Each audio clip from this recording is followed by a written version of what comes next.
ونعوذ بالله من شرور أنفسنا ومن سيئات أعمالنا من يهده الله فلا مضل له ومن يضلله فلا هادي له ونشهد أن لا إله إلا الله وحده لا شريك له ونشهد أن سيدنا ونبينا ومولانا محمدا عبده ورسوله صلى الله تعالى عليه وعلى آله وأصحابه وبارك وسلم تسليما كثيرا كثيرا.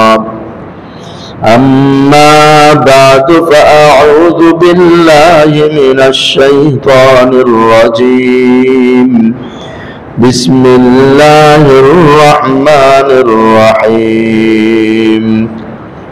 إذا الشمس كورت وإذا النجوم انكدرت وإذا الجبال سيرت وإذا العشار عطلت وإذا الوحوش حشرت وإذا البحار سجرت وإذا النفوس زوجت وإذا الموءودة سئلت بأي ذنب قتلت وإذا الصحف نشرت وإذا السماء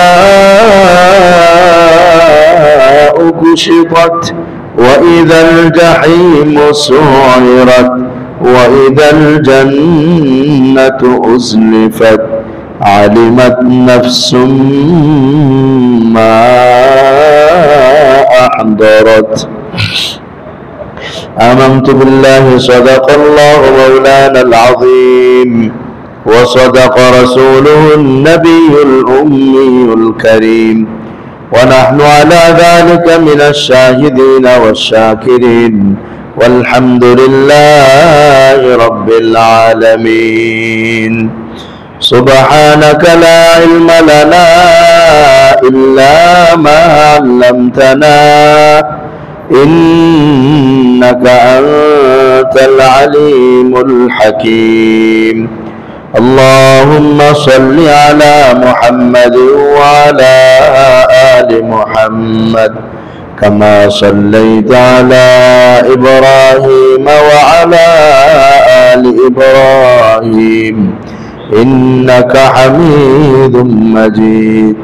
اللهم بارك على محمد وعلى آل محمد كما باركت على إبراهيم وعلى آل إبراهيم إنك حميد مجيد. محترم ইমানদার দিনী ভাইরা, আল্লাহ রাব্বুল আলামিনের দরবারে অসংখ্য অগণিত শুকর, যিনি আমাদেরকে এশারের নামাজের পর কোরআনুল কারীমের মহব্বত ভালোবাসা বুকে নিয়ে আল্লাহর ঘরে কোরআনুল কারীমের আলোচনা বলার জন্য, শোনার জন্য বসার তৌফিক দান করেছেন। শুকর আদায় করে আলহামদুলিল্লাহ। ইমানি দিনী ভাইরা, আজকে আমরা সূরা তাকবীরের শুরু থেকে নিয়ে 14 নম্বর আয়াত পর্যন্ত তেলাওয়াত করেছি। যতটুকু পর্যন্ত আলোচনা করা যায় এতটুকু আলোচনা হবে ইনশাআল্লাহ। সঠিকভাবে আল্লাহ আমাদেরকে আলোচনা করার, বুঝার, আমল করার তৌফিক দান করেন। কোরআনুল কারীমের আলোচনা তো আমরা শুনি, বড় বিষয় হলো মানা। যদি আমরা মানতে পারি তাহলে আমাদের জীবন আল্লাহ পাকের কাছে অনেক দামি হয়ে যাবে। দুনিয়ার জীবন যেভাবেই হোক কেটে তো যাবেই, কিন্তু পরকালের জীবনটা হবে বড় সুন্দর, বড় চমৎকার, বড় শান্তিময়, বড় আনন্দময়। দুনিয়ার এখানের শান্তি আসলে কোনো শান্তি না, এখানের আনন্দ কোনো আনন্দ না। কারণ এই আনন্দ এখন আছে, মুহূর্তের মধ্যেই গায়েব হয়ে যায়। আনন্দ ধূলিসাৎ হয়ে যাইতে সময় লাগে না, কারণ এটার কোনো স্থায়িত্ব নাই। এই দুনিয়ার সুখ, শান্তি, আরাম, আয়েশ, দুঃখ, বিপদ, বালা মুসিবত যা কিছু আছে সবই কচু পাতার পানির মতো। আপনারা হয়তো দেখে থাকবেন কচুর পাতার মধ্যে পানি দেওয়া মাত্রই পড়ে যায়, থাকে না, এবং পানি কচু পাতার মধ্যে স্পর্শও করে না, এমন ভাবে থাকে যে সম্পূর্ণ আলাদা আলাদা। আসলে দুনিয়ার সবকিছুই অস্থায়ী, সুখ শান্তি দুঃখ বিপদ কোনোটাই এখানে স্থায়ী না। স্থায়ী জায়গা অনন্ত সীম এক সময়ের জন্য আমাদের প্রত্যেকের সামনে আসতেছে। ওই আখেরাত বানানোর জন্যই দুনিয়া, ওই আখেরাতকে বানানোর জন্যই দুনিয়া। আল্লাহ চাইলে তো আমাদেরকে ডাইরেক্ট আদম আলাইহিস সালামের জন্মের পর, সৃষ্টির পর আমাদেরকে জান্নাতেই রেখে দিতে পারতেন, দুনিয়াতে পাঠানোর দরকার ছিল না। কিন্তু আল্লাহ পাক রব্বুল আলামিন দেখতে চাইছেন, লিয়াবলুয়াকুম আইয়ুকুম আহসানু আমালা, তোমাদের মধ্যে কে ভালো আমল করে, কে মন্দ আমল করে, ওটা দেখার জন্য আল্লাহ আমাদের সবাইকে দুনিয়ার মধ্যে পাঠাইছেন। এই দুনিয়ার মধ্যে আবার কত ধরনের পরীক্ষা আমাদের জন্য, পরীক্ষার কোনো শেষ নাই। আমরা মনে করতেছি এই যৌবন স্থায়ী, তো আমরা সাদা দাড়িওয়ালাদের দিকে তাকায় দেখি তাদের যৌবন কোথায় চলে গেছে। আমরা মনে করতেছি আমরাই বড় শক্তিশালী, আমরা কখনোই দুর্বল ছিলাম না। ছোটদের প্রতি তাকায় দেখি তাদের মতো দুর্বল সময় আমিও এক সময় অতিক্রম করে আসছি। আমরা মনে করি আমরাই জগতে থাকবো, আমার কোনো লয় ক্ষয় হবে না। তো যারা দুনিয়া থেকে চলে গেছে তাদের দিকে খেয়াল করে দেখি তারাও তো একসময় কত শক্তিধর ছিল, কত কর্মকাণ্ডের কর্তা ছিল, কত কিছু তারা এখানে আবিষ্কার করে গেছে, কিন্তু এখানে কেউ চিরকাল থাকতে পারেনি। আমার দোস্ত, এই কথাগুলো হৃদয়ের গভীরে নাড়া দেওয়ার জন্যই কুরআনুল কারীমে বারংবার ঘুরিয়ে ফিরিয়ে একই কথা আমাদেরকে বুঝাইতে থাকেন আল্লাহ পাক রব্বুল আলামিন। আগের সূরা আবাসার মধ্যেও শুরুতে রাসূল পাক সাল্লাল্লাহু আলাইহি ওয়াসাল্লামকে এক সাহাবীর ব্যাপারে তিরস্কার করার মাধ্যমে শুরু হয়েছিল। তারপরে ওই সূরার মধ্যে কিয়ামতের কথা, আমাদের জন্ম মৃত্যু, আমাদের জীবনের শুরু শেষের কথা, এবং সর্বশেষ হাসরের ময়দানের ভয়াবহ অবস্থার কথা, যেখানে কেউ কাউকে চিনবে না, চিনলেও কেউ কারো উপকার করবে না, একটু সওয়াবও কেউ কাউকে দিবে না। তো এই আলোচনার পরে সূরা তাকবীর শুরু হইতেছে। ওই সূরা তাকবীরের শুরুতেই কিয়ামত সংক্রান্ত আলোচনা, যে কিয়ামতের কেউ যদি বাস্তব রূপ দেখতে চায়, আসলে কিয়ামতটা কেমন হবে, রাসূল পাক সাল্লাল্লাহু আলাইহি ওয়াসাল্লাম ইরশাদ করেন সে যেন সূরা তাকবীর পড়ে এবং সূরা ইনফিতার পড়ে এবং সূরা ইনশিকাক, এই তিনটা সূরার কথা নবীজি বলছেন। এই তিনটা সূরা পড়লে কিয়ামতের বাস্তব রূপরেখা সে দেখতে পাবে। আসলে কিয়ামতটা কেমন হবে আমাদের পক্ষে হয়তো দেখা সম্ভব না, আমাদের পরে আরো বহু সময় বাকি আছে দুনিয়ার। এই জন্য বললাম, এটা দাজ্জাল আসা, সূর্য পশ্চিম দিক থেকে ওঠা, আরো বেশ কতগুলো আলামত বাকি আছে, এগুলো সময় সাপেক্ষ।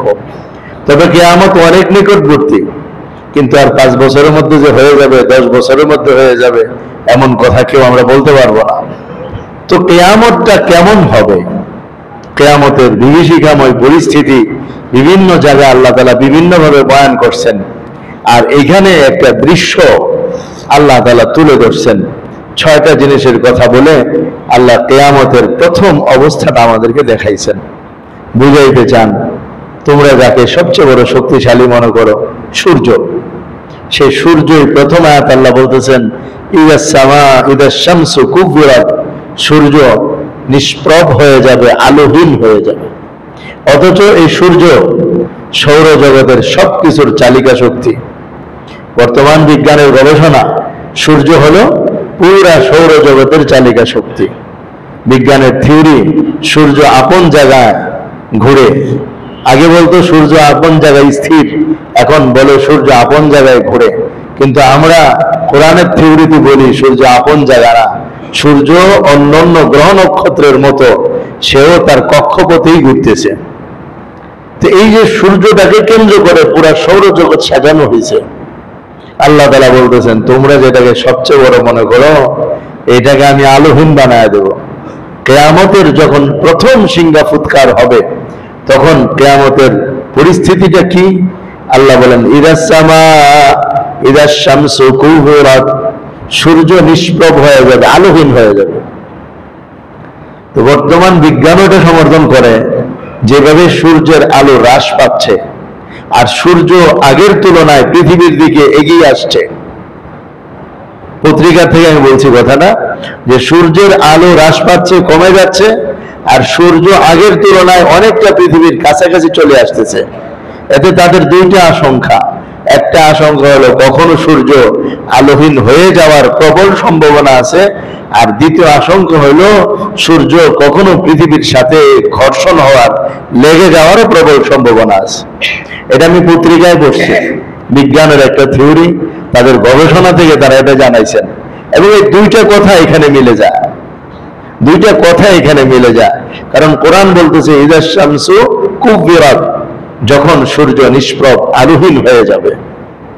তো সূর্য যখন আলোহীন হবে, তো সূর্য আলোহীন হওয়াটা এখন এরা স্বীকার করতেছে যে সূর্যের আলো কমে যাচ্ছে, সূর্য পৃথিবীর দিকে আসছে। দুইটা জিনিস, আলোটা কমে যাচ্ছে ফলে সে কাছে আসতেছে। কাছে আসার কারণে আমরা গরমের ক্ষেত্রে কোনো ধরনের আগের এবং বর্তমানের সাথে বিপরীত বুঝি না। যদি সূর্য দূরেই থাকতো আর আলো কমে যেত, তাহলে কিন্তু আমাদের এখানে ঠান্ডা বেড়ে যেত, শীতলতা বাড়ার কারণে পরে আমাদের এখানে বরফ জমা শুরু হয়ে যেত। কিন্তু সূর্যের আলো কমতেছে এটাও সত্য, আবার সূর্য কাছে আসতেছে এটাও সত্য। যখন সূর্য কাছে আসতে আসতে এমন কাছে আসবে যে আল্লাহ পাকের হুকুমে ঠিক কিয়ামতের সিংহা ফুৎকারের সময় হাদিস শরীফে আসছে, এই সূর্যকে আল্লাহ রাব্বুল আলামিন সমুদ্রের মধ্যে নিক্ষেপ করবেন।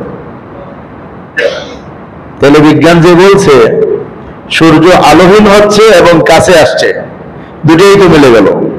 আলোহীন একদিন হবে এটা কোরআন বলে দিয়েছে, আর রাসূল পাক সাল্লাল্লাহু আলাইহি ওয়াসাল্লাম হাদিস শরীফের মধ্যে বলছেন যে আল্লাহ তাআলা এই সূর্য, নক্ষত্র যা কিছু আছে সবগুলোকে সমুদ্রের মধ্যে নিক্ষেপ করবেন। কিন্তু এখানে বিজ্ঞানের সাথে একটা ব্যবধান রয়ে যায়, সূর্য তো পৃথিবী থেকে বহুগুণ বড়। এত বহুগুণ বড়টাকে কিভাবে নিক্ষেপ করা হবে? তো এটা আল্লাহ পাকের হুকুমে হবে, কুদরতের মাধ্যমে হবে। যখন সবকিছু ধ্বংস হওয়ার সময় হয়ে যাবে, এই সব আল্লাহ পাকের হুকুমে একাকার হয়ে যাবে, কোনোটাই বাকি থাকবে না। এজন্য আমার দোস্ত, এত বড় বিশাল সূর্য, যেটা সারা পৃথিবীর চালিকা শক্তি মনে করা হয়, ওটার কথা আল্লাহ শোনায় দিলেন ইযা শামসু কুবিরাত, একদিন সূর্য আলোহীন হয়ে যাবে। যেটা তো একেবারে অসম্ভব কথা, সূর্য আলোহীন হয়ে যাওয়া। এটা তো আমাদের কারো নিয়ন্ত্রণের ভিতরে না। তো এটা আমাদের নিয়ন্ত্রণের ভিতরে না, কিন্তু কারো না কারো নিয়ন্ত্রণ আছে তো আর আমার। সে মহান আল্লাহ রাব্বুল আলামিন কিয়ামতের প্রথম সিংহা ফুৎকারের সময় সূর্যকে আলোহীন করে দেবেন। এক riwayat-এর মধ্যে এটা আছে, সূর্য যখন আলোহীন হয়ে যাবে মানুষ হতভম্ব হয়ে যাবে, এ কি সূর্য আলোহীন হয়ে যাচ্ছে কেন?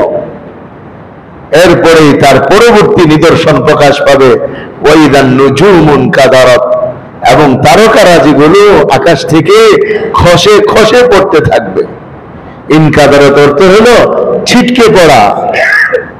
সূর্য যখন আলোহীন হয়ে যাবে তখন তারকারাজির আলো চমকায় উঠবে এবং সে সাথে তারাও তাদের জায়গা থেকে ছিটকে পড়বে। হযরত ইসরাফিলের সিংহা ফুৎকারের এত ভয়াবহ প্রচন্ডতা হবে যে আগে সবগুলো ঘটতে থাকবে, মানুষ আওয়াজ তো পাবে, কিন্তু এগুলো ঘটতে থাকবে মানুষের চোখের সামনে। ফলে তারা এটা উপলব্ধি করবে যে সূর্য নিষ্প্রভ হয়ে গেল, সেই সাথে তারকারা যেগুলো আকাশ থেকে ছিটকে পড়া আরম্ভ করলো। ওয়াইদাল জিবালু সুইরাত, এবং পাহাড়কে চলমান করা হবে।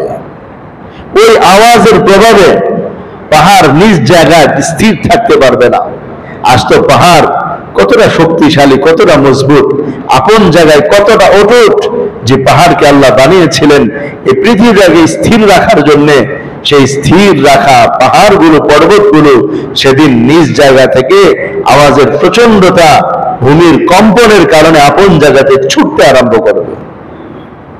আমার দুষ্ট আমার ভাইরা, একটা বড় গাড়ি যদি আমাদের উপর দিয়ে ছুটে আমাদের কি পরিদশা হয়ে যায়, তো পাহাড় যদি আপন জায়গা থেকে ছুটে তো মানুষের কি অবস্থা তৈরি হবে। কিন্তু পাহাড় গাড়ির মতো সেদিন ছুটবে না, বরং পাহাড় ধুলার মতো উঠতে থাকবে।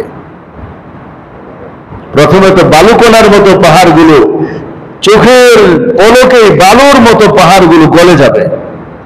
গলে যাওয়ার পর ধুলার মতো, তারপরে তুলার মতো উড়বে, তারপরে ধুলি কণার মতো হয়ে যাবে। চোখের সামনে পাহাড়গুলো মানুষের চোখের সামনে শেষ হয়ে যাবে। 3 নম্বর আলামত গেল। 4 নম্বর ওয়াইদাল ইশার উত্তিলাত, 10 মাসের গর্ভবতী, 10 মাসের গর্ভবতী উষ্টি সমূহ উপেক্ষিত হবে। অর্থাৎ মানুষের যত প্রিয় সম্পদ আছে ওই সব সম্পদ থেকে মানুষ মুখ সরায় নেবে। সম্পদের দিকে আর মানুষের কোনো ভ্রুক্ষেপ থাকবে না।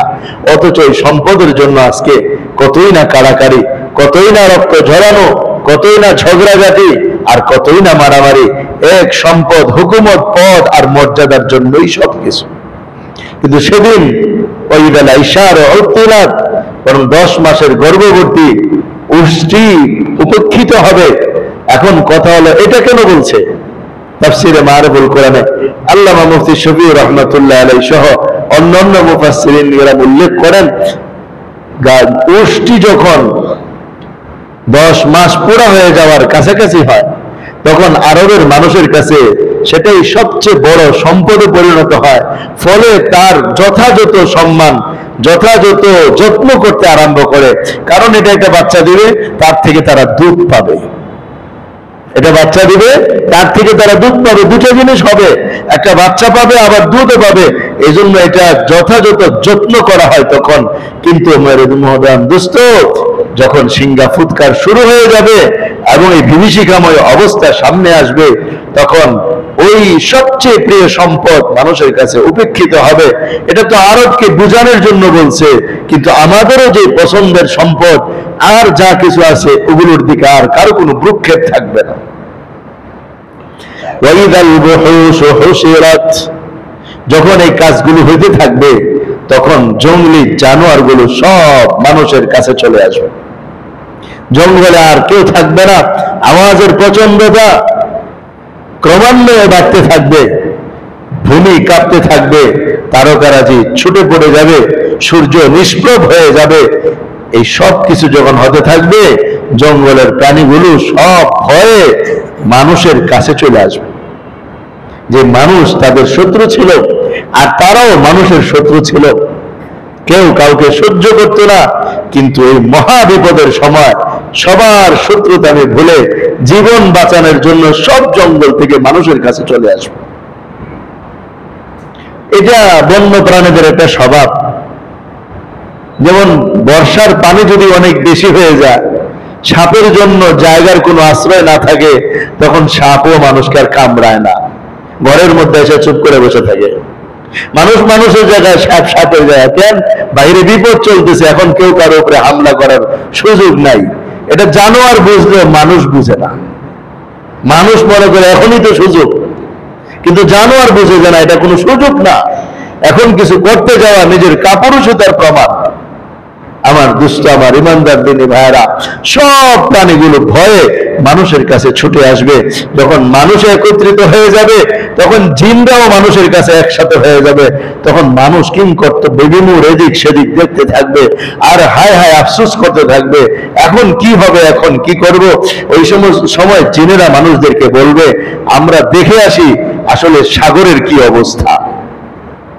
আল্লাহ বলেন ওয়াইদাল বিহারু সুজ্জিরাত, জিনেরা দেখতে যাবে সাগরের কি পরিণতি। তখন যা দেখবে সাগরগুলো সব উত্তাল হয়ে টকবক করতেছে, মনে হবে যেন আগুন জ্বালায় দেওয়া হয়েছে, আগুন জ্বলতেছে সাগরগুলোর মধ্যে। ওয়াইদাল বিহারু সুজ্জিরাত, সাগরকে একেবারে টকবক করে উদ্বেলিত করে দেওয়া হবে। জিনরা এসে বলবে, না না, পরিস্থিতি অত্যন্ত ভয়াবহ, কোন জায়গায় কোনো আরামের জায়গা নাই, পুরা সব জায়গায় এখন উত্তাল অবস্থা হয়ে রয়েছে। এরই মধ্যে এমন এক অবস্থা বা বাতাস তৈরি হবে যে বাতাসের সামনে মানুষ আর টিকতে পারবে না, সব মানুষ দুনিয়া থেকে বিদায় নিয়ে শেষ হয়ে যাবে। সেই জন্য রাসূল পাক সাল্লাল্লাহু আলাইহি ওয়াসাল্লাম বলছেন, কেউ যদি কিয়ামত দেখতে চায়, প্রত্যক্ষ করতে চায়, তাহলে সে যেন সূরা তাকবীর পড়ে। আমার দোস্ত, যদি ভিডিও করে দেখানো হতো এত সুন্দর করে কেউ দেখাইতে পারতো না। দুনিয়ার অবস্থা দেখাবে না, সাগরেরটা দেখাবে, সাগরেরটা দেখাবে না, পাহাড়েরটা দেখাবে, পাহাড়েরটা দেখাবে না, তারকারাজিরটা দেখাবে। কিন্তু রব্বে কারিম এত চমৎকার করে বর্ণনা দিয়ে দিলেন, মনে হয় যে আমরা এখানে বৈশা সেই কখন কিয়ামত হবে তার পুরা দৃষ্টান্ত আমার আপনার চোখের সামনে পরিষ্কার হয়ে গেছে। এই জন্য ইমাম আহমদ ইবনে হাম্বল রাহমাতুল্লাহ আলাইহি বলতেন, কোরআন তো আমাদের কাছে এক জানালা, যে জানালাতে আমরা পরকাল এবং পরকালের দৃশ্যসমূহ সব দেখতে পাই। যতটা চমৎকার ঘটবে ঠিক তেমনি ভাবে আল্লাহ আমাদের সামনে উপস্থাপন করলেন, এর মধ্যে কোনো ভুল নাই। এটাই সত্য, একদিন সব কিছু ধূলিসাৎ হয়ে যাবে, সব ভেঙ্গে চুরমার হয়ে যাবে। এই সৌন্দর্য কোনো সৌন্দর্য না, এটা অস্থায়ী সৌন্দর্য। এটার পিছনে যেন কেউ মন না লাগায়, এই জন্য আল্লাহ শোনায় দিয়েছেন, বান্দা মন যদি লাগাইতে হয় তো আমার সাথে লাগাও। এগুলোর সাথে মন লাগায়া শুধু শুধু ভাঙ্গা পচা জিনিসের সাথে মন লাগায়া তোমার মনটাকে ভাঙো না। কারণ কেউ যখন কোনো কিছুকে ভালোবাসে আর ওটা তার চোখের সামনে ভেঙে যায়, সে তার মনের মধ্যে আঘাত পায়। আল্লাহ বান্দাকে স্মরণ করায় দেন, বান্দা মন লাগাইবা তো আমার সাথেই লাগাও, এগুলোর সাথে মন লাগাও না, এগুলো একদিন আমি ভাঙ্গা চুরমার করে দেবো। সূর্যের পূজা করো না, করলে সূর্যের রবের ইবাদত করো। পাহাড়ের পূজা করো না, করলে পাহাড়ের স্রষ্টার ইবাদত করো। সাগরের পূজা করো না, করলে সাগরের মালিকের ইবাদত করো। এগুলো সব একদিন তছনছ হয়ে যাবে, তারকারাজির সৌন্দর্য কিছুই থাকবে না, একটা মাত্র আল্লাহ রব্বুল ইজ্জতই বাকি থাকবেন। এই কথাটা বুঝাইতে চাইছেন দোস্ত, এটা বুঝাইতে চাইছেন যে মন লাগাও তো এগুলোর মালিকের সাথে লাগাও, এগুলোর সাথে লাগায় কোনো লাভ নাই। এগুলো একদিন সব নষ্ট হয়ে যাবে, ভেঙে চুরমার হয়ে যাবে, এর অস্তিত্ব খুঁজে পাওয়া যাবে না। এইভাবে তো কিয়ামত সংঘটিত হয়ে যাবে। কিয়ামত সংঘটিত হওয়ার পর আবার দ্বিতীয়বার সিংহা ফুৎকার দিয়ে আবার মানুষকে জিন্দা করা হবে। দীর্ঘ একটা সময় পর্যন্ত পৃথিবী ভেঙে চুরে চুরমার করে আল্লাহ এইভাবে রেখে দিবেন। এরপরে যখন সব ফেরেশতারাও মৃত্যুবরণ করবে, সর্বশেষ আজরাইল আলাইহিস সালাম মৃত্যুবরণ করবেন। ওনার রূহ উনি নিজেই কবজা করবেন, জিজ্ঞেস করবেন, আল্লাহ আজরাইল আর কে বাকি আছে? ওরে আল্লাহ আপনি ছাড়া আর আপনার এই অদম গোলাম, এই অদম ফেরেশতা ছাড়া আর কেউ বাকি নাই। আল্লাহ বলবেন, মালাকুল মউত তুমি নিজের জান কবজ করো। আজরাইল তখন এমন নিজের জান কবজ করার সময় এত বড় চিৎকার দিবেন, আল্লাহ নবী বলছেন এই কথা, ওই সময় যদি কোনো মাখলুক জীবিত থাকতো মালাকুল মউতের চিৎকারে সেও মরে যেত। তো জীবন কবজ করাটা এত সহজ বিষয় না। মালাকুল মউত নিজের জীবন কবজ করার সময় ব্যথা অনুভব করবেন। সবাই ধ্বংস হয়ে গেছে, কেউ নাই। আল্লাহ ঘোষণা করবেন, লিমানিল মুলকুল ইয়াউম, আজকের রাজত্ব কার? কথা বলার মতো কেউ থাকবে না। আল্লাহ নিজেই বলবেন, লিল্লাহিল ওয়াহিদিল কাহ্হার, আজকের রাজত্ব এক পরাক্রমশালী জবরদস্ত আল্লাহর আজকের রাজত্ব। আল্লাহ নিজে উত্তর দিবেন। আমার দোস্ত, ওই ভয়াবহ দিন আমার আপনার সামনে আসতেছে, ওই দিন আমার আপনার সামনে আসতেছে। এই জন্য ভাবা দরকার, চিন্তা করা দরকার।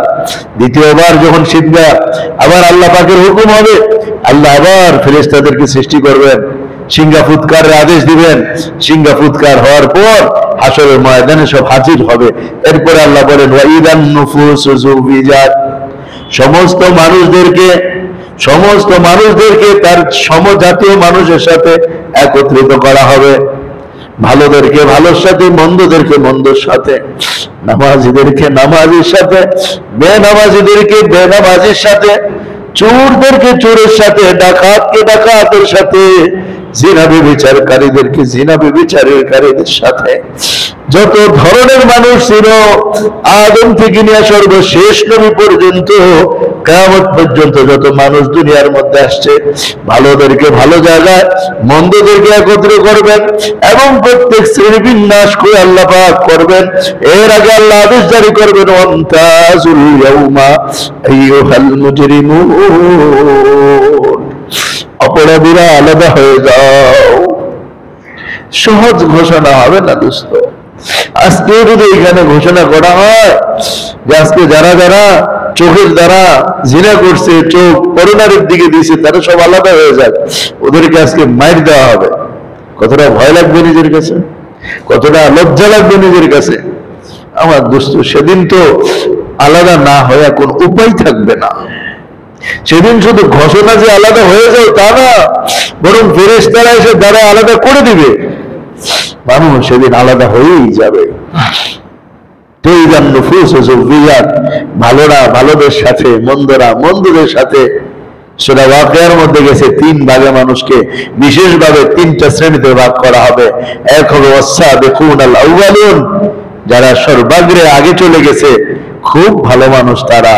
2 নম্বর আসহাবুল ইয়ামিন, যারা ডানপন্থী। 3 নম্বর আসহাবুশ শিমাল, যারা বামপন্থী ছিল। আল্লাহ আল্লাহ রসুলকে অস্বীকার করতে, এরা সব বামপন্থী লোক হিসাবে হাসরের ময়দানে থাকবে। 2 শ্রেণীর মানুষ জান্নাতি হবে, 1 শ্রেণীর মানুষ জাহান্নামী হবে। কিন্তু যারা জান্নাতি হবে এদের মধ্যে 1000 রকমের বন্টন হবে। ওই ভাগ সেদিন করা হবে দোস্ত। আজকে সব এক জায়গায় বসে আছি, কে কি, কারো কোনো চিন্তারও দরকার নাই, কিন্তু সেদিন আলাদা করে দেওয়া হবে। ওয়াইদান নুফুসু যুবিজাত ওয়াইদাল মাউউদাতু সুইলাত। আর বিশেষভাবে যারা নিজেদের কন্যা সন্তানকে জীবন্ত মাটিতে পুঁতে ফেলতো, গেঁথে ফেলতো, জীবন্ত দাফন করে দিত, তাদেরকে জিজ্ঞেস করা হবে। ওয়াইদাল মাউউদাতু সুইলাত, জিজ্ঞেস করা হবে ওই সমস্ত সন্তানদেরকে, বিআইয়ি যামবিন কুতিলাত, কি জন্য তোমাদেরকে হত্যা করা হয়েছিল বলো। বিশেষভাবে সমস্ত অপরাধের তো প্রশ্ন হবেই, কিন্তু উপরন্তু জীবিত মেয়েদেরকে যারা মক্কায় দাফন করে দিয়েছিল, সেই প্রশ্নটা করা হবে তাদেরকে। মুফতি শফি রহমাতুল্লাহ আলাইহি এখানে লিখেন যে এটা কেন বললেন, এটা বলার একটা বড় কারণ, হিকমত তিনি বের করলেন। এটা যে দুনিয়ায় যত অপরাধ হয়, সব অপরাধের পিছনে কেউ না কেউ মামলা করার থাকে। কিন্তু বাবা মা যদি নিজের আপন সন্তানকে অন্যায়ভাবে মেরে ফেলে, তাহলে এইখানে মামলা করার তো কেউ নাই। সন্তানের ক্ষতি হলে মামলাটা তো বাবা মা করে আগে, কিন্তু সন্তানকে যদি বাবা মাই মেরে ফেলে তো মামলা করবে কে? মুফতি শফি সাহেব রহমাতুল্লাহ আলাইহি বলেন, আল্লাহ তাআলা এই কথার দ্বারা এটা বুঝাইতে চাইছেন, হ্যাঁ, যে সমস্ত মামলার কোনো বিবাদী পাওয়া যাবে না, ওই সমস্ত মামলাগুলোকেও আল্লাহ পাক উঠাবেন এবং উঠে সেটার বিচার করবেন। আর 2 নম্বর, এটা যেহেতু হত্যার শামিল, এজন্য আল্লাহ নবীতে হাদিসে বলছেন, কিয়ামতের ময়দানে সর্বপ্রথম হত্যার বিচার করা হবে। আউয়ালু মা ইয়াকদিল্লাহু তাআলা দিমা, সর্বপ্রথম যে ফয়সালা হবে এটা হবে অন্যায়ভাবে রক্তপাত সংগঠিত করার ফয়সালা, বিচার। এটাও তো অন্যায়ভাবে হত্যার শামিল। এখানে মুফাসসিরিনে কেরাম এই কথা বলেন, মক্কার এই সময় মানুষ সন্তান হত্যা করত, মেয়েদেরকে কিভাবে করত? وَإِذَا بُشِّرَ أَحَدُهُم بِالْأُنثَىٰ ظَلَّ وَجْهُهُ مُسْوَدًّا وَهُوَ كَظِيمٌ। সন্তান হয়েছে, এখন তো আল্টার মাধ্যমে সবাই জেনে ফেলা কি হয় না হয়। তবে দোস্ত, এটা মনে রাখবো, আল্টার সংবাদ সঠিকভাবে সব সময় সঠিক প্রমাণিত হয় না। কখনো কখনো আল্টাতেও গলত, ভুল ধরা পড়ে। এবং আমি নিজে চোখে দেখছি। 8 দিন হাসপাতালে একবার, আমি ছোট তখন লালবাগ মাদ্রাসায় পড়াশোনা করি, ডুয়েটে আমরা থাকতাম। তো একদিন জুমার পরে মাদ্রাসায় আসবো, দেখি ডুয়েটের সরকারি বাস ঢাকায় আসবে। আমার জন্য তো ভালো হয়েছে, যেহেতু আমার আব্বা ডুয়েট নামাজ পড়া, সরকারি বাস ঢাকায় আসলো, তো আমি তো ফ্রি ঢাকায় আসতে পারবো। তো বাস উঠে গেছি। এখন আমি জানতে চাইলাম যে এত মানুষ ঢাকা আজকে কি জন্য যায়? গাড়ি তো রবি সোম মঙ্গল বুধ বৃহস্পতি ছাড়া এগুলো যান, আজকে কেন যায়? তো একজনও কইলো, অমুকের একটা সন্তান হয়েছে, ওটা ছেলে হওয়ার কথা ছিল কিন্তু মেয়ে হয়েছে, এখন আমরা এটা প্রতিবাদ করতে যাচ্ছি। কাগজে আছে ছেলে, ডাক্তার বের করে দিছে মেয়ে, এরা সব গেছে 8 দিনে প্রতিবাদ করার জন্য। এটা যে ভুল হইতে পারে, এটা আমাদের মাথায় ঢোকানো দরকার।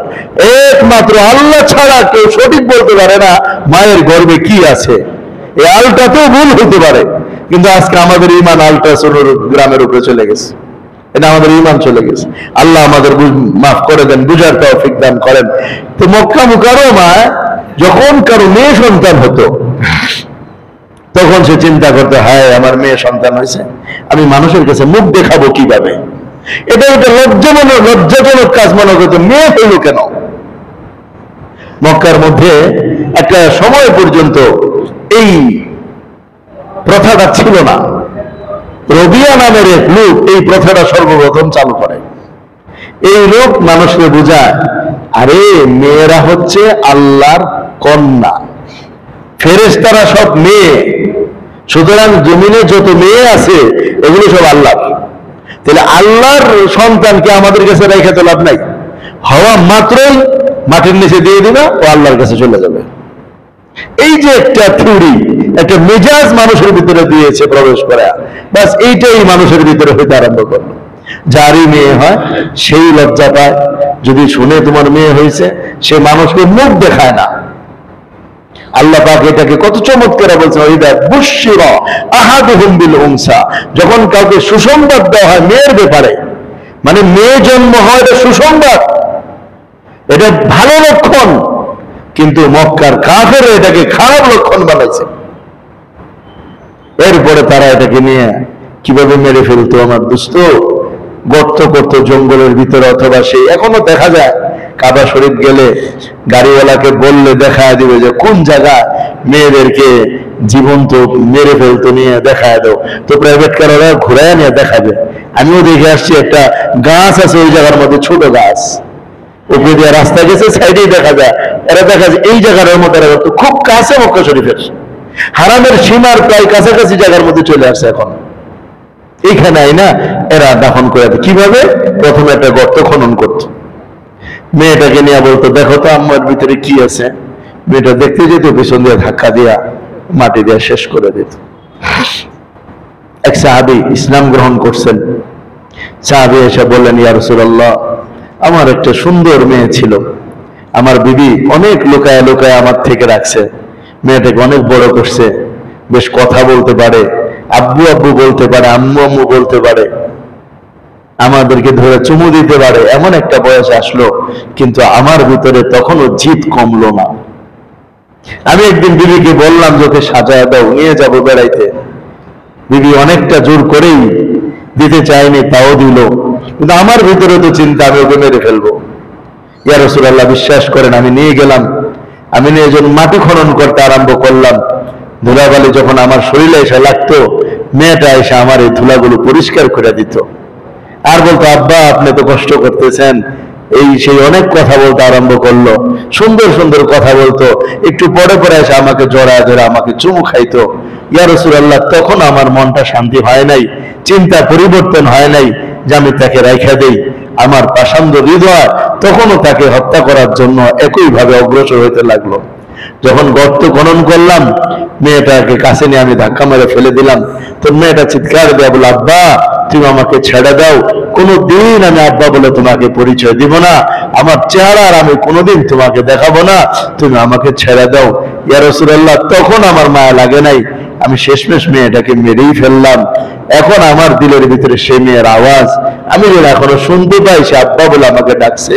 আমার আল্লাহকে আমার এই গুনাহকে মাফ করবে। আল্লাহ নবীও কাঁদলেন, সাহাবারাও কাঁদলেন, সাহাবীও কাঁদলেন। নবীজি বললেন, আল ইসলাম ইয়ানহাদিমু মা ক্বাবলা, আমার সাহাবী, ইসলাম তো এমন এক ধর্ম যে ইসলাম গ্রহণ করে অতীতের গুনাহ সব মাফ হয়ে যায়। আল্লাহ তো মাফ করেই দিবেন। তবে কয়েকজন সাহাবীকে আল্লাহ নবী পরামর্শ দিয়েছেন, যতগুলো কন্যা সন্তান তোমরা মেরেছিলা ততজন গোলাম আজাদ করে দাও, আর যদি গোলাম না থাকে ততটা উট জবাই করে সদকা করে খাওয়ায় দাও। তবুও আল্লাহর কাছে বলতে পারবা যে আল্লাহ এর পরিবর্তে কিছু একটা করে আসছিলাম। ওয়াইদাল মাউউদাতু সুইলাত, এই জীবন্ত প্রথিত মেয়েদেরকে জিজ্ঞেস করা হবে, ফি আইয়ি যামবিন কুতিলাত, বলো তো কি কারণে তোমাকে হত্যা করা হয়েছে। কোনো জবাব তো হবে না, তখন বাবা মাকে জাহান্নামে ফেলা হবে। আমার দোস্ত, আমার ইমানদার দিনী ভাইরা, এখানে এসে একটা মাসলা আমাদেরকে জেনে রাখা দরকার। সেটা হচ্ছে, তৎকালীন সময় তো ছিল জীবন্ত মেয়েদেরকে প্রথিত করা, বর্তমান সময়ের কেউ জীবন্ত মেয়েদেরকে প্রথিত করে না, বরং আলতার মাধ্যমে বিভিন্ন মাধ্যমে যদি জানে মেয়ে সন্তান হবে, তাহলে ওষুধ খাওয়া শেষ করে দেওয়া হয়। এটাকে রাসূল পাক সাল্লাল্লাহু আলাইহি ওয়াসাল্লাম ভাষায় বলে আল ওয়াদুল খাফি, গোপনে মানুষ হত্যা, এটা ডানে বামে কেউ জানে না, কিন্তু মানুষ হত্যা হয়ে যাচ্ছে। এজন্য উলামায়ে কেরামের ঐক্যবদ্ধ সিদ্ধান্ত, পেটের ভিতরে সন্তানের রূহ এসে যাওয়ার পর কোনোভাবেই তাকে হত্যা করা জায়েজ নাই, হারাম। আর রূহ আসার আগ পর্যন্ত বিনা প্রয়োজনেও সেই ভ্রূণ নষ্ট করার অধিকার আমার আপনার নাই। যদি প্রয়োজন থাকে সেটা ভিন্ন কথা, ডাক্তার বলে হ্যাঁ প্রয়োজন আছে, সেটা হতে পারে, কিন্তু প্রাণ এসে যাওয়ার পর এবার প্রয়োজন অপ্রয়োজন কোনোভাবেই সেটাকে নষ্ট করা যাবে না। যদি কেউ নষ্ট করে তাহলে মানুষ হত্যার কবিরা গুনাহ তার হবে, হাসরের ময়দানে তাকে আল্লাহর সামনে জবাব দিতে হবে। এছাড়া যে সমস্ত পদ্ধতি আছে সে সকল পদ্ধতির ক্ষেত্রেও বিশেষভাবে উলামাদের সাথে পরামর্শ করে নেওয়া উচিত। কোন পদ্ধতি অবলম্বন করা, এগুলো উলামাদের সাথে পরামর্শ করে নেওয়া উচিত। আল্লাহ আমাদের বুঝার তৌফিক দান করেন। তো আজকে আমরা 9 নম্বর আয়াত পর্যন্ত আলোচনা করলাম, ইনশাআল্লাহ বাকি আমরা পরে আলোচনা করব। আমাদের আজকে যে ইসলামী সামাজিকতা অথবা ইসলামী সমাজ ব্যবস্থার মূলনীতির উপর প্রতিযোগিতা ছিল, আলহামদুলিল্লাহ 30 জন শোনানোর চেষ্টা করছেন, অনেকেই পুরা শোনাইতে পারছেন, মুরব্বীদের জন্য তো অল্পই ছিল। তো অনেকেই শোনানোর আগ্রহ থাকা সত্ত্বেও মানুষ বেশি দিকে চলে গেছে। তো আমরা সিদ্ধান্ত নিয়েছি ইনশাআল্লাহ আগামী শুক্রবারেও জুমার পর আমরা শুনবো। তো যারা এখনো শোনাননি, শোনানোর আগ্রহ আছে, তা আপনারা ইনশাআল্লাহ আগামী শুক্রবার জুমার পরে আমাদেরকে এগুলো শোনাবেন। দেখেন শোনাইলে কি লাভ হবে, আমরা যদি এটা মুখস্থ রাখি আমাদের মধ্যে ওটা আমল করতে সহজ হবে। আমরা অনেক কিছু জানি ইসলাম সম্পর্কে, সমাজ ব্যবস্থা সম্পর্কে কিছু কথা আমাদের জানা কি ফরজ না? আমরা যদি সমাজে চলতে যাই তাহলে সামাজিকতার এই কথাগুলো তো আমাদের জানাও ফরজ। আল্লাহ নবী হাদিস শরীফে বলছেন, তালাবুল ইলমি ফারিদাতুন আলা কুল্লি মুসলিম, সমস্ত মুসলমানের উপর ইলমে দ্বীন শিক্ষা করা ফরজ। কোন ইলমে দ্বীন? কি ইলমে দ্বীন? যার জীবনে যে এলেমের প্রয়োজন তিনি ওই এলেমটা শিক্ষা করা ফরজ। তাহলে সামাজিক জীবনে চলতে হলে সামাজিক কিছু এলেম তো শিক্ষা করা হবে, তো সেটা তো প্রায় ফরজের দরজার মধ্যেই পড়ে যায়। এই জন্য আমি সবাইকে বলবো ইনশাআল্লাহ আপনারা শোনাবেন, এবং আগামী বৃহস্পতিবার এতিমখানার মসজিদে হয়তো বাদ আসর ইমাম সাহেব প্রতিযোগিতা নেবেন, ওখানেও শোনাইলে শোনাইতে পারেন, যে যেখানে শোনান এক জায়গায় শোনাবেন। সব মসজিদে হবে ইনশাআল্লাহ, মেয়র হানিফ মসজিদের কথা বলছি ওনারাও করবে, এবং কবরস্থান জামে মসজিদের কথা হয়েছে সেখানে হবে, এবং আগামী মাসের 5 তারিখে লালবাগ শাহী মসজিদে বাদ আসর প্রতিযোগিতা হবে। শুধু এতটুকুই না, আমি চাই আপনাদের মাধ্যমে আপনাদের গ্রামও ওইটা যাক। আপনারা কি বলেন? ইনশাআল্লাহ নেওয়া যাবে না? পুরস্কারের টাকা আপনার দেওয়া লাগবে না, এত ভয়ের কিছু নাই, আপনি শুধু নিয়ে যান। হয়তো ইমাম সাহেবকে বলেন উনি করুক, নতুবা আমাদের যাওয়ার ব্যবস্থা করেন, আমরা যে সেটা মানুষকে শিখাই। দিনের কথা মানুষকে আমাদের শেখানোর দায়িত্ব আছে না নাই ভাই? আল্লাহ আমাদের সবাইকে কাজ করার তৌফিক দান করেন। দেখেন বাংলাদেশটা হিন্দুদেরও না, বৌদ্ধদেরও না, খ্রিস্টানেরও না, মুসলমানেরও না। বাংলাদেশটা তার, যে দেশের জন্য কাজ করবে তার, যে দেশের মানুষদেরকে কিছু শিখায়া নিজেরা নিজেদের পক্ষে নিয়ে আসতে পারবে, এই দেশটা তার। এই কথাটা আমি বলি না, এই কথাটা ভার্সিটিতে লেখা আছে এক জায়গায়, হয়তো বা ডক্টর শহীদুল্লাহ নামে এই লেখাটা দেওয়া আছে। তো আমি আপনি যদি ইসলামের জন্য কাজ না করি, এই দেশ আমাদের হাতছাড়া হয়ে যাবে, এই দেশ অন্যদের হয়ে যাবে। আমরা এই মুসলমানরা বসে রয়েছি, কিন্তু খ্রিস্টানরা বসে রয় নাই, হিন্দুরা বসে রয় নাই, ইহুদিরা বসে রয় নাই, কাদিয়ানীরা বসে রয় নাই, সবাই কাজ করতেছে। নিজেদের বেতনের একটা নির্দিষ্ট অংশ ধর্ম প্রচারের জন্য দিচ্ছে তারা। আমি তো বলি না যে আপনারা আমার পয়সা দেন, আমি বলছি এটা যে আপনারা আমাদের এই কাজগুলোকে গ্রামগঞ্জে ছড়ায় দেন। এই বইগুলো মাত্র 3 টাকা, 3 টাকা 4 টাকা করে খরচ হয়, তা আপনারা পারলে 100 বই 200 বই নিয়ে গ্রামে বিতরণ করেন। এতটুকু যদি আমরা না করি, আল্লাহর কাছে কি জবাব দেব আমরা? যে ইসলামের জন্য কি করলাম আমরা? আল্লাহ জিজ্ঞেস করবে না ভাই? প্রত্যেক মুসলমান আমরা নবীজির উম্মত আর আল্লাহর খলিফা, এটা মাথায় রাখবে সব সময়। আমি আল্লাহর খলিফা, আমাকে আল্লাহর আইন বাংলাদেশের মধ্যে প্রতিষ্ঠা করা লাগবে, আমার মৌত পর্যন্ত চেষ্টা করে যাওয়া লাগবে। করবো তো ইনশাআল্লাহ। আল্লাহ আমাদের সবাইকে তৌফিক দান করেন। অল্প সময় জিকির করি, লা ইলাহা ইল্লাল্লাহ, লা ইলাহা ইল্লাল্লাহ,